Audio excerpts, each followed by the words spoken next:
Bakit hindi nalang patirahin dito? Pati ba naman tubig? Pati sabon at panghilod ka mo. Chimay, tuwalya nga.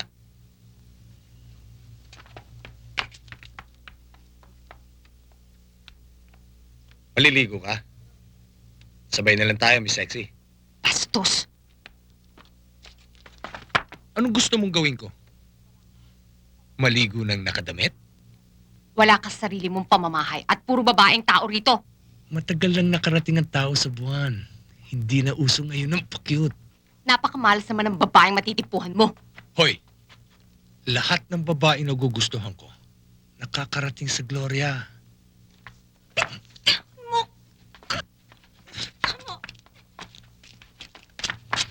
Ito yung tuwalya.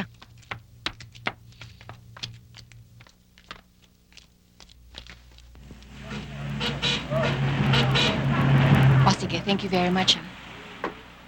Nina, Ito ang listahan ko. Baka nakakaabala ako sa iyo. Bising-busy ka yata. Ninang, dito ka na lang. Masama sa inyo mapagod. Lisa, paki Ano naman, para sa ninang tiyayang ko. Dito na lang, sabihin mo kay Doming, ha? Oo. Salamat, ha.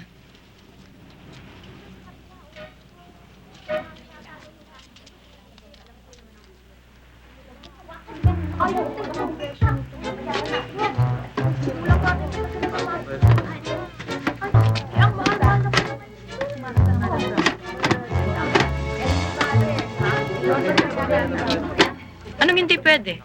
Ang sabi ng nanay mo sa daddy ko, pwede kami kumuha dito na lahat ng gusto namin. Walang sinabi sa akin ng nanay ko. Gusto mo lang talaga kami hiyain, ano? Para magkano lang yan, ah? 999 pesos and 75 centavos. 25 centimos na lang, 1,000 na. Wow! Highway robbery! Para yan lang? Wala na nga kayong pambayad, marami pa kayong sinasabi. Mataray! Miss Aquesta, negosyo ito, hindi charitable institution. Ang hirap sa inyo eh. Sinasamantala nyo, pati kabutihan ng nanay ko. Para sabihin ko sa'yo, ang nanay mo lang ang nagmamagandang loob. Ang totoo, hindi lang itong inaalok niya sa daddy ko. Marami pang iba. O ano? Aprobahan mo ba yan o hindi? Hindi.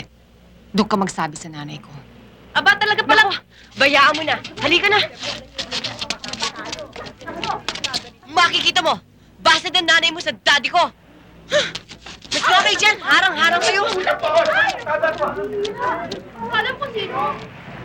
Mga anak ni Pablo Aquesta. Sa susunod, na may kinukuha sa tindahan sila Rita, bigyan mo. Wala silang pambayad eh. Kahit walang pangbayad. Naninibago ako sa inyo. Dati ang higpit-higpit ninyo sa negosyo. Wala ka nang pakialam doon. Konting bagay lang. Ang dami-dami mo nang sinasabi. Inay, akong namamahala doon. Pag kailangan nila ng pambayad ng stocks, akong sinisingil nila. Sige, sabihin mo sa kanila, ako ang kanilang singilin. At huwag ka nang mamahala doon. Magmula ngayon, maghanap ka na ibang trabaho! Para ano? Para libre kayo ipamigay ang kabuhayan natin? Hindi mo kabuhayan. Kabuhayan ko, negosyo ko, akin! Akin din dahil anak ninyo ko. At maski man lang bahagi ng tatay ko, akin! Kahit bahagi ng tatay mo, akin! Dahil maski sa batas, asawa mo na bagong anak!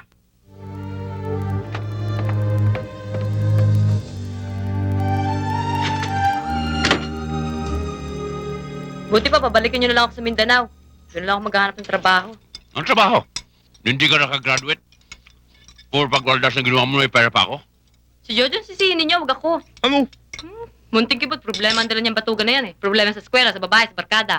Eh kung binabanatan kita riyan, O sige, Ay nako, walang mangyayari sa atin kung bangayan ang uunahin natin. Mag-isip muna tayo ng paraan. paraan. Ang dali-dali ng paraan. Maghanap kayo ng matabang isda. Sagpangin nyo. Bingitin nyo. Parati pa kayo pinaglihin ni Mama sa pirana. Dito? Makakakita ka ng matabang isda dito? Eh bakit? Si Anastasio. Matabang isda yun ah. At patay Yung na patay bobong sa'yo. yon? Walang-wala na nga tayo. Delikado ka pa. Tama yan, maganda.